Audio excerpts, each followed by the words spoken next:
أبتناي وايت هاوس ناي غازيتنيا تدرار مشات ات واشنطن هيلتون هوتيل كم عردي تعاصي نيرو. Breaking news at 5 a.m. Gunshots ringing out outside the White House Correspondents' Dinner in Washington, D.C. The suspected shooter has been identified as a man.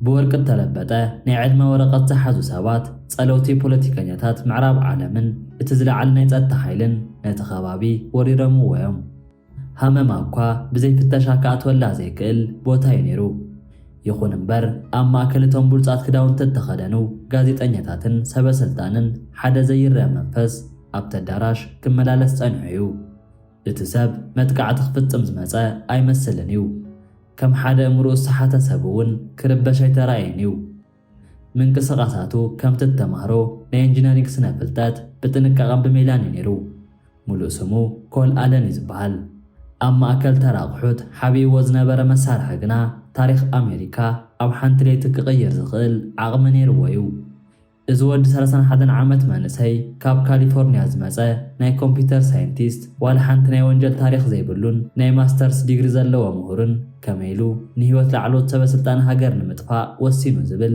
نلومي كم حدا ناي بوليتيكا لب ولد زمسل جنكا زسكحك حق زخانه تاريخ زسب كنفتشنا حبيركم نصلحو كبدفتو. This dinner is still in police custody and he has been identified as 31-year-old Cole Thomas Allen of California. مبزحتهم متقعت زفصمو سبات بسنك تزاريو مدنقاصن فرحن قلطيفهم يفلطيوم كول آلن غنا ناي ميلا سبينيرو غعزو كاب لوس أنجلس تجمر أو غزا بررا كله زخل طبق فتشان مملاط آلن كالي مقد مريزيو نسو دما بابوري نيرو نتما بطقو زنبرو تواعستي نسو كم حد سرح زخيب زلو مهور مباري هيوت بلع يمسلنيو أمو وداتا واشنطن دي سمس بسحة ناب سلماتي تحابن بانصارو ناب تبرهان زلو بوتا أمريحيو أب هيلتون هوتيل زاتوا كم سرقات زيكونس كم حد تراغاش خوينيو اتزعاوي نيتت تاغاغون ازي نيرو اتو هوتيل نبريزيدنت زانجدو كوان تنبره نتراغا يشوغنا كفتي نيرو نتو مرمرت زشاغلوم زلو عب حتو غنا سلمنتاي زبليو حفتو نيف بي اي كم زغلصاتو كل بزعبا محبراو فتحي سوشال جاستس ازيو ጭنق سابي نيرو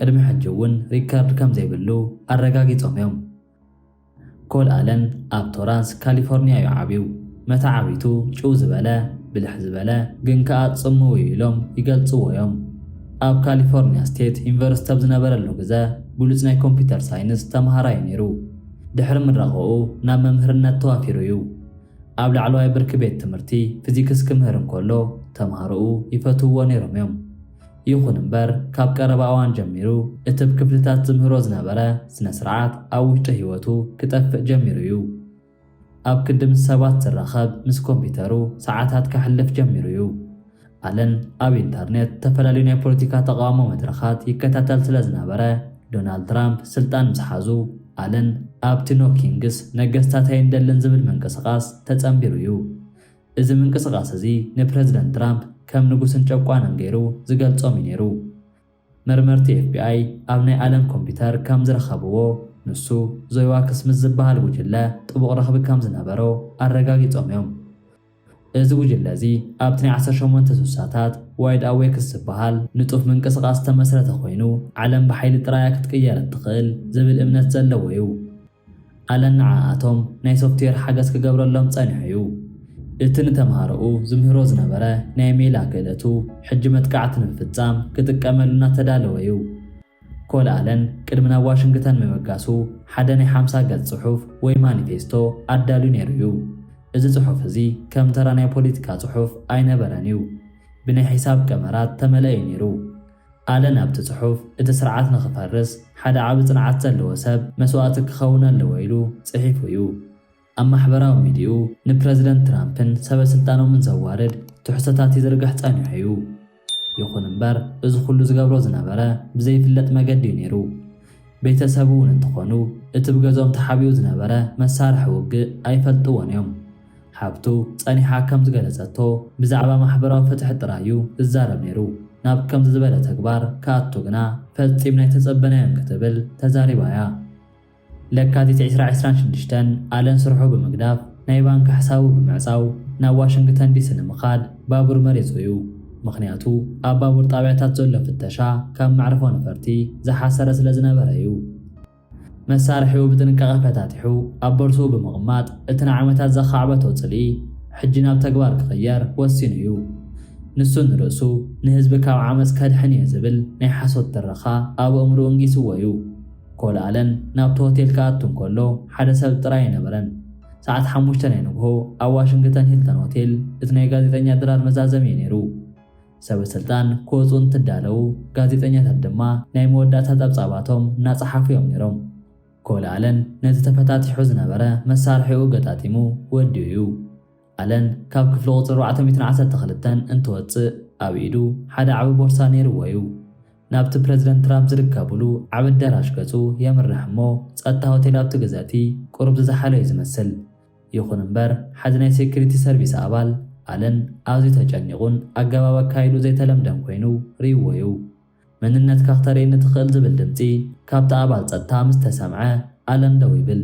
ንሱ ቅድሚ ናብቲ ኣዳራሽ ምእታው ክፍተሽ ተጸበዩን እዩ። ኣብቲ ቅጽበት እቲ ካብ ቦርስኡ ነቲ ዝገጠመ ኣውቶማቲክ መሳርሒ ኣውፂዎ እዩ። ኣብቲ ሰዓት ድማ እቲ ሆቴል ብናይ ጥይት ድምፂ ተናዊጹ እዩ። ሰባት ናብ ዝረኸብዎ ቦታ ክሕብኡ ጀሚሮም እዮም። ኣለን ናብቲ ኣባል ጸጥታ ተውኪሱ እዩ። ይኹን እምበር እቲ ኣባል ጸጥታ ተኸደኖ ናይ ጥይት መከላኸሊ ህይወቱ ድሒኑሉ እዩ። ካልኦት ኣባላት ጸጥታ ብቕጽበት ነቲ ኸባቢ ዋላ እንተኸበብዎ ኣለን ግና ተስፋ ኣይቆረፀን እዩ። ድሕሪ ናይ 5 ደቂቕ ተሓላለኸ ናይ ተኽሲ ልውውጥ ኣለን ብናይ ጸጥታ ሓይልታት ተታሒዙ ኣብ ትሕቲ ቁፅፅር ወዲቑ እዩ። ፕሬዚደንት ትራምፕን ካልኦት ሰበስልጣንን ብሰላም ካብቲ ቦታ እንትለዓሉ ዓለም ግና ብድንጋጸ ተዋሒጣ እያ። ኮል ኣለን ድሕሪ ምትሓዙ ፕሬዚደንት ትራምፕ ኣብ ዝሃብዎ መግለጺ እዚ ሰብ እዚ ሕሙም እዩ፣ ኣእምሮኡ ሰሓተ እዩ ኢሎም ገሊጸምዎ እዮም። They're going to his apartment. I guess he lives in California, and he's a sick person, a very sick person. ብዙሓት ሰባት እውን እዚ መጥቃዕቲ እዚ ብናይ ኣእምሮ ሕሙም ተፈጸመ እዩ ዝብል እምነት ኣሕዲሮም እዮም። ይኹን እምበር እቲ ድሕሪ ሰሙን ዝወፀ ናይ ሕክምና ምርመራ ንኹሉ ሰብ ዘገረመ እዩ ነይሩ። ሓካይም ከም ዘረጋገፅዎ ኮል ኣለን ምንም ናይ ኣእምሮ ጸገም ከም ዘይብሉን ሙሉእ ጥዕና ዘለዎ ዝገብሮ ዝነበረ ድማ ብፍላጥን ብሜላን ምዃኑ ተረጋጊጹ እዩ። እዚ ድማ ነቲ ጉዳይ ካብ ተራ ናይ ዕቡድ ተግባር ናብ ተሓላለኸ ፖለቲካዊ ሽበራ ቀይርዎ እዩ። ኣብ ቅድሚ ዳይና ኣለን ዋላ ሓንቲ ናይ ጣዕሳ ስምዒት ኣይርአየን እዩ። ንሱ ሕጂ እውን እንተኾነ ንህዝቢ ካብ ዓመፅ ከድሕን እየ ዝፈተንኩ ዝብል ትረኽኡ እናተዛረበ እዩ። እቲ ንዓመታት ዝሰርሓሉ ናይ ኮምፒተር ሳይንስን ኢንጂነሪንግን ክእለቱ ኣብ መወዳእታ ናብ ናይ ዕድመ ልክዕ ማእሰርቲ ኣምርሒዎ እዩ። መርመርቲ FBI ከም ዝገለጽዎ ኣለን በይኑ ነዚ ተግባር ዝፈጺምዎ እዩ። ኣብዚ ሕጂ ኮል ኣለን ኣብ ሓደ ካብቶም ዝለዓለ ጸጥታ ዘለዎም ኣብያተ ማእሰርቲ ኣሜሪካ ዝርከብ ሰብ እዩ። እቲ ዘገርም ነገር ግና ኣለን ሕጂ እውን ጣዕሳ ይብሉን እዩ። ኣለን ናብ ዝኹሉ ፈተነ ዝኣተወሉ ምኽንያት ካብቲ ናይ ሓቂ ዓለም ተፈልዩ ኣብቲ ናይ ዲጂታል ጽላ ዓለም ምስ ሰጠመ እቲ ብስክሪን ዝሪኦ ዝነበረ ነገራት ካብቲ ኣብ ደገ ዘሎ ሓቂ ንላዕሊ ክእምኖ ስለ ጀመረ እዩ። እቲ ኣብ ሂልተን ሆቴል ተፈጸመ መጥቃዕቲ ንኣሜሪካ ሓደ ዓቢ ትምህርቲ ሂብዋ እዩ። ጸጥታ ሃገር ጥራይ ዘይኮነስ ጸጥታ ኣእምሮ ዜጋታት እውን ክሕልዎ ከም ዘለዎ ዘዘኻኽር እዩ። እቲ መንጎ ፖለቲካዊ ፍልሊን ጽልእን ዘሎ መስመር ምስ ዝጠፍእ ውጽኢቱ ከምዚ ናይ ኮል ኣለን ዝበለ ሓደጋ እዩ ዝኸውን።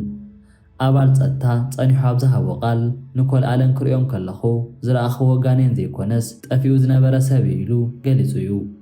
እዚ ድማ ነቲ ታሪኽ ዝያዳ መሪር ገይርዎ እዩ። ኮል ኣለን ናይ ጸላእቲ ወኪል ኣይነበረን።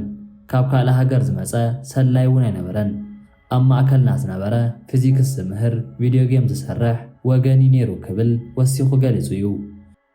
ኮል ኣለን ዘምሃረና ነገር እንተሃለወ ጽልኢ ብሜላን ብኢንጂነሪንግን ተደጊፉ ምስ ዝመጽእ ካብ ዝኾነ ቦምባ ንላዕሊ ሓደገኛ ምዃኑ እዩ።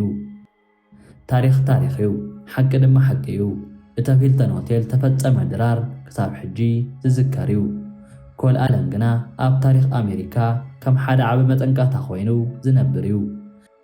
ዓለም ካብ ዝፍጻመ ዝተማሂራ ክትሰግር ትኽእል ዶ ዋላስ ካልኦት ኮል ኣለን ኣብ ጸልማት ኮይኖም መሳርሒኦም ይገጥሙ ኣለዎ ዝብል ሕቶ ንተዓዘብቲ ገዲፈዮ ኣለኹ። እቲ ብዋሽንግተን ሂልተን ሆቴል ተፈጸመ ፍጻመ ንሓንቲ ሰኮንድ ታሪኽ ዓለም ክቕይር ዝኽእል እዩ ነይሩ።